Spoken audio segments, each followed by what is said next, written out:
Hello everybody, welcome to the Calorie School Studio Kitchen. We're going to make a peanut butter and jelly sandwich. One of my favorite snacks. Peanut butter, our whole wheat bread, 100% whole wheat bread, and jelly. Got the jelly. Peanut butter and jelly. The go-to snack. It's a balance of carbs, protein, and fat. I use peanut butter that's just basically ground up peanuts. There's no sugar added. If you want to have the sugar in it, that's fine. Maybe you'll use less jelly. So I need the jelly to make it nice and tasty for me because I want to enjoy my food, and I hope you want to enjoy your food too. So we'll get 2 slices of bread. The whole wheat and the peanut butter, whole wheat and peanuts together make a complete protein. So the difference between vegetable protein and animal protein is that they contain all the amino acids to make it a complete protein that your body can use. If you just eat bread, even though bread has protein in it, your body can't really use the protein because the amino acids, there aren't enough of them to make it complete. But if you add the amino acids from the peanut butter to the whole wheat bread, it becomes a complete protein and your body can use it. So a lot of people discount the protein in vegetables, but you just have to mix them together so your body can use those proteins. And there's not too much protein, but do we need that much protein? Protein is a builder and a fixer. Read Calorie School to learn more about that. We want to measure this out because the peanut butter says it is 2 tablespoons. Do we really want 2 tablespoons of peanut butter?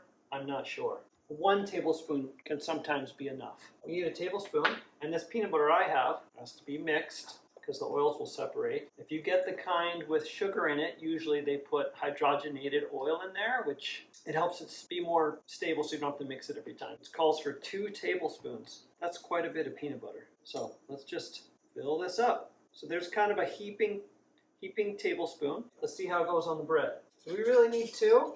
This is a great way to reduce your calories, is when you see something on a package that says 2 of something, like this one, 2 tablespoons, or a serving size is 2 cookies, you could eat 1 cookie instead and get half the calories that you're reading here. This calls for 2 tablespoons, which I'm not going to need. 1 tablespoon is fine. 2 tablespoons on this one is 190 calories. So as I put this peanut butter on, I am spreading on 95 calories. The bread, also, let's go back to the bread, and I'm going to put these in the video too later. But 1 slice is 100 calories. This is pretty typical for bread. You can find a lower calorie bread, which you should. But the other thing I want to show you is you want 100% whole wheat. You look at the ingredients, the first ingredient says whole wheat flour. Right here it says harvest whole wheat bread. We got our peanut butter on, we got our bread. Now we're going to go to our jelly, and our jelly is 1 tablespoon, and that is 40 calories. Pretty good. Let's clean this knife off.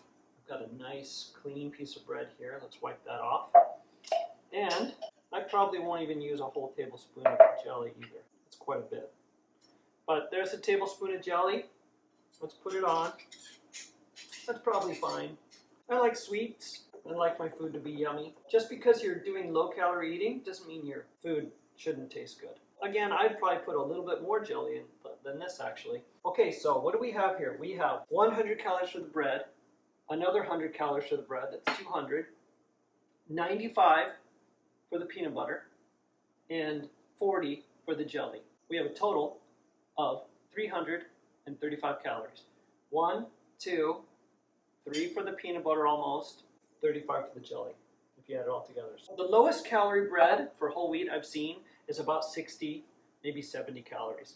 If you put those together, you'd lower your meal another 60 calories, 30 calories each slice of bread.